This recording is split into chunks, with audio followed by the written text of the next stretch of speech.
तो चलिए शुरू करते हैं क्वेश्चंस। क्वेश्चन नंबर 1 है 625 is the perfect square of.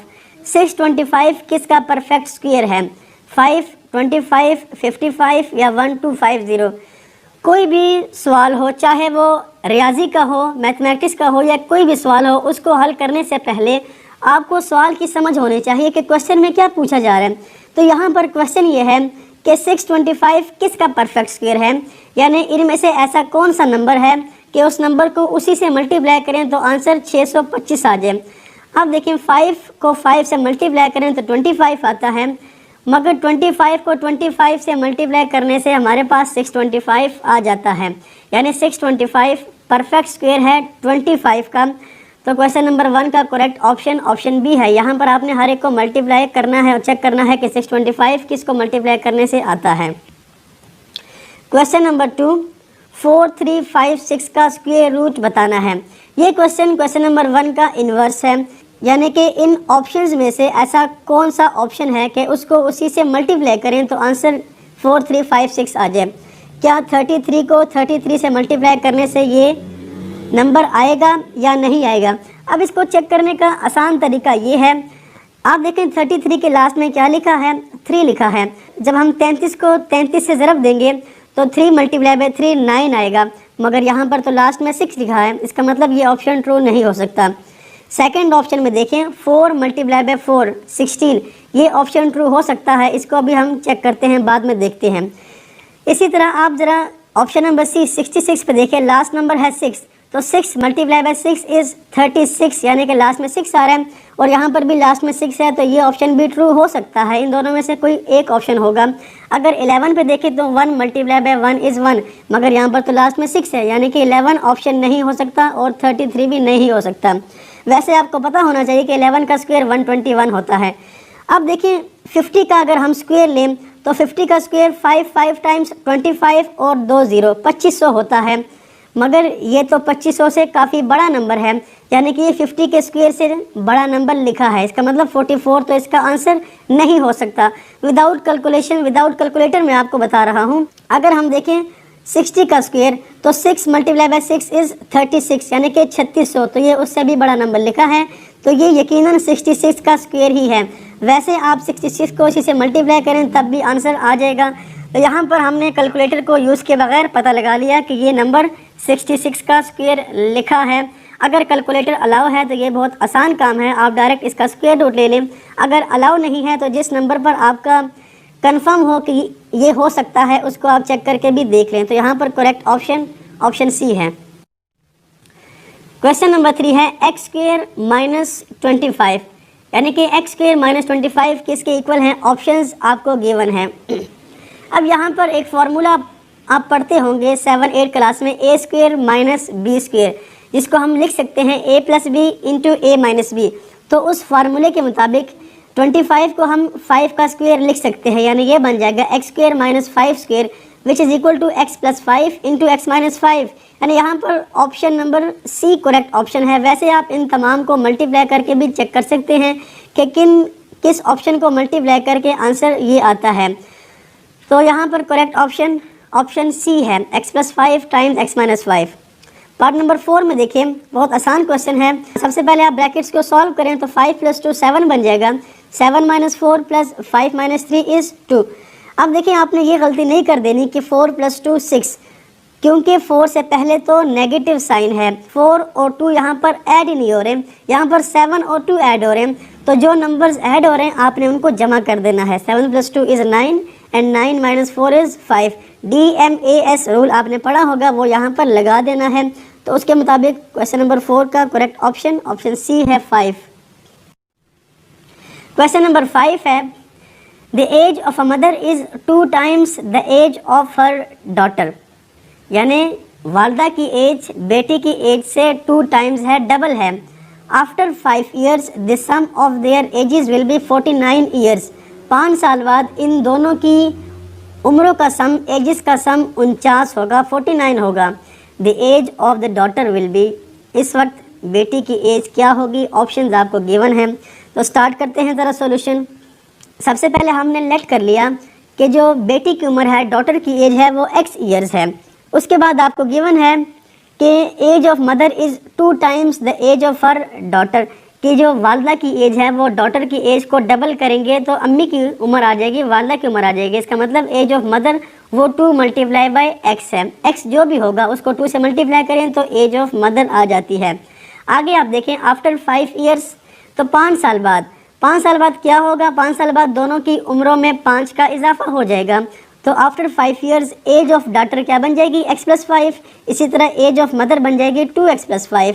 After 5 years the sum of their ages will be 49 years. अब 5 साल के बाद इन दोनों की उम्रों का जो मजमुआ है, सम है, वो 49 बन जाएगा। तो इस कंडीशन को हम कुछ यूँ लिख सकते हैं, given that sum of age of daughter and age of mother, ये किसके इक्वल है, 49 के, क्योंकि हमें गिवन है। अब हमने इस इक्वेशन को सॉल्व करना है, यहाँ से x की वैल्यू फाइंड करनी है और जो x की वैल्यू फाइंड होगी वो हमारा आंसर होगा। तो सिंपल है, अभी आपने इसको सॉल्व करना है। x + 2x is 3x, 5 + 5 is 10, 49 - 10, 10 को हम राइट साइड पे ले जाएंगे तो ये नेगेटिव बन जाएगा 39 और 3 को डिवाइड कर लें तो आंसर आ जाएगा 13। 39/3 इज़ 13। इसका मतलब है कि x की वैल्यू 13 है और x की वैल्यू क्या थी, x तो हमने एज ऑफ डॉटर के इक्वल रखा था, यानी एज ऑफ डॉटर, बेटी की जो उम्र है वो 13 साल है। यहाँ पर बी ऑप्शन करेक्ट ऑप्शन है। तो क्वेश्चन ये मुश्किल नहीं है, सिर्फ गिवन स्टेटमेंट को आपने समझना है और स्टेटमेंट को यूज़ करते हुए हमने क्वेश्चन को सॉल्व कर लिया। वैसे प्रॉब्लम्स ऑन एजेस के हवाले से वीडियो मेरी चैनल पर पड़ी हुई है, आप वहाँ से भी इस तरह के क्वेश्चंस देख सकते हैं। नेक्स्ट क्वेश्चन है क्वेश्चन नंबर 6, द नंबर 1 और उसके बाद है नो ज़ीरो। इसको हम क्या रीड कर सकते हैं, 100 बिलियन, 10 बिलियन, 1 मिलियन या 1 बिलियन। आप देखें अगर 10 पावर 6 लिखा है यानी कि 1 है और 6 ज़ीरो हैं, ठीक है, इस 10 पावर 6 का मतलब है कि यहाँ पर 6 ज़ीरो आएंगे, तो इसको हम 1 मिलियन रीड करते हैं यानी कि 10 लाख।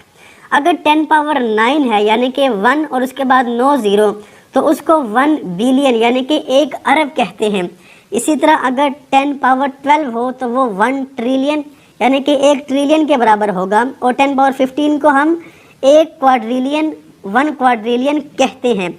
अब अगर यहाँ पर ज़ीरो की तादाद देखी जाए तो ये 9 ज़ीरोज़ है, 9 ज़ीरो हैं यानी कि 10 पावर 9 है, तो इसको हम 1 बिलियन कहेंगे, 1 अरब।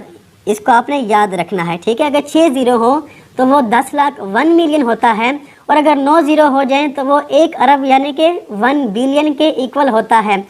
तो इसका करेक्ट ऑप्शन 1 बिलियन यानी कि option D correct. Question number 7, 81y² - 64x², इसकी वैल्यू क्या होगी, गिवन ऑप्शन में से कौन सा ऑप्शन करेक्ट है। अब पहले मैंने आपको एक फार्मूले के बारे में बताया, a² - b² के बारे में। तो आप देखें क्या 81 किसी नंबर का स्क्वायर है, बिल्कुल 81 9 का स्क्वायर है। इसी तरह 64 8 का स्क्वायर है। तो हम उस फार्मूले के मुताबिक इस नंबर को लिख सकते हैं, यानी हम यूँ लिख सकते हैं 9y² - 8x²। उसके बाद a² - b² को लिखा जा सकता है a + b × a - b। तो यूँ ये बनेगा 9y + 8x × 9y - 8x। अब देखें प्लस b पहले आ सकता है, माइनस b पहले आ सकता है, क्योंकि मल्टीप्लिकेशन कम्यूटेटिव होती है। 3 × 5 वो भी 15 होता है और 5 × 3 वो भी 15 ही होता है। तो यहाँ पर नेगेटिव पहले लिखा है, इससे कोई फ़र्क नहीं पड़ता, अगर प्लस लिख लें तब भी ठीक है, माइनस लिख लें तब भी ठीक है। करेक्ट ऑप्शन यहाँ पर ऑप्शन सी है। Question number 8, the sum of 3 consecutive even integers is 66। Question क्या है कि 3 मुसलसल आने वाले कंसेक्यूटिव इवन इंटीजर्स यानी कि जुफ्त आदाद हैं और उनका जमा करें तो वो, उन तीनों को जमा करें तो वो 66 आंसर आता है, 66 आता है। उनमें से सबसे बड़ा नंबर कौन सा होगा। सबसे पहले हमने लेट किया कि जो इंटीजर्स हैं वो x, अब चूंकि इवन इंटीजर्स हैं तो हमने इनमें 2 को ऐड किया, यानी कि इंटीजर्स x + 2 और x + 4 हैं। गिवन कंडीशन के मुताबिक इनको जमा किया जाए तो आंसर 66 आता है। तो मैंने यूँ ही किया, इनको जमा कर लिया। सो x + x + x 3x बन जाएगा एंड 4 + 2 = 6 और गिवन है कि इनका सम 66 के इक्वल है। अब हमने वैल्यू फाइंड करनी है x की। 3 को डिवाइड करें तो x बन जाएगा 22। तो ये हमने सबसे स्मॉलेस्ट इंटीजर निकाल लिया 20 उसके बाद 20 में 2 जमा करें 22 और नेक्स्ट होगा 22 जमा 2 24। अब सवाल ये है कि इनमें से सबसे बड़ा इंटीजर कौन सा है। तो आपके सामने सबसे बड़ा इंटीजर 24 है। आप इनको जमा करके चेक कर सकते हैं। इन तीनों को जमा किया जाए तो आंसर 66 ही आएगा। तो इस क्वेश्चन के मुताबिक हमारा करेक्ट ऑप्शन सी है। Question number 9, 4 multiply by 1/3 means. इस स्टेटमेंट का क्या मतलब है। ऑप्शंस गिवन है। क्या इसका मतलब है कि 1/3 को 4 दफ़ा मल्टीप्लाई करें या 1/3 को 4 दफ़ा जमा करें। तो ये चीज़ आपने समझनी है। अगर आपके सामने लिखा हो 2 + 2 + 2 + 2 यानी कि 2 4 टाइम्स ऐड हो रहा है, तो इसका आंसर क्या आएगा। इसका आंसर आएगा 8। और इसको हम कुछ यूँ भी लिख सकते हैं 2 मल्टीप्लाई बाय 4। 2 मल्टीप्लाई बाय 4 या 2 को 4 दफ़ा जमा करें, बात एक ही बनती है। मगर इसके बरक्स अगर हम एडिशन की जगह मल्टीप्लिकेशन लगा दें 2 multiply by 2 multiply by 2 multiply by 2, इसका आंसर 8 नहीं आएगा, इसका आंसर आएगा 16। इसको हम 2 मल्टीप्लाई बाय 4 नहीं लिख सकते क्योंकि 2 मल्टीप्लाई बाय 4 तो 8 होता है, 16 नहीं होता। तो इसके लिए हम ये इलामत, ये सिंबल यूज़ करते हैं 2⁻⁴।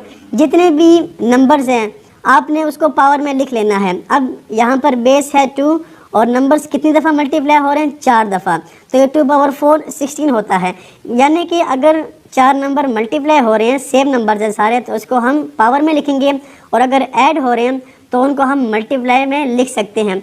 अब अगर यहाँ पर आप देखें तो ऑप्शन ए तो करेक्ट नहीं हो सकता। अगर करेक्ट होता तो उस केस में 1/3 पावर 4 लिखी होती। ऑप्शन बी तो 4 मल्टीप्लाई बाय 3 12 आता है, ये तो बिल्कुल ही गलत है। ऑप्शन सी करेक्ट ऑप्शन हो सकता है या करेक्ट ऑप्शन है, क्योंकि 4 मल्टीप्लाई बाय 1/3 का मतलब है कि हम 1/3 को 4 दफ़ा जमा कर रहे हैं। जब इनको जमा किया जाए, एलसीएम बेस आप देखें, डिनोमिनेटर वो सबकी सेम है 3 आ जाएगा और न्यूमिनेटर ऐड हो जाएंगे 1 + 1 + 1 + 1 जो कि 4/3 ही बनेगा। और यहाँ पर भी 4 मल्टीप्लाई बाय 1 4/3 ही बनेगा। ऑप्शन डी भी यहाँ पर गलत है, रॉन्ग है। C is the correct option. Question number 10, 5 union 5 complement is equal to which one. यानी कि 5 यूनियन 5 कम्प्लीमेंट किसके इक्वल होता है। कोई भी सेट है, अगर आपको यूनिवर्सल सेट गिवन है, उसका आप कम्प्लीमेंट ले लें तो आंसर 5 के इक्वल होता है। क्योंकि कम्प्लीमेंट का मतलब है u माइनस u, कि u में से u को माइनस कर दें, u में से u के एलिमेंट्स को निकाल दें तो आंसर खाली सेट रह जाएगा। इसी तरह 5 कम्प्लीमेंट, इसका मतलब u - 5 u के इक्वल होता है। तो आप इन दोनों का यूनियन लिखें, 5 इसी तरह आ जाएगा और 5 complement u, 5 union u is u। Option A है यूनिवर्सल सेट u। तो व्यूअर्स, आज की वीडियो में हमने मैथमेटिक्स से रिलेटेड पहले 10 सवालों को हल किया। उम्मीद है क्वेश्चन की समझ आपको आ गई होगी।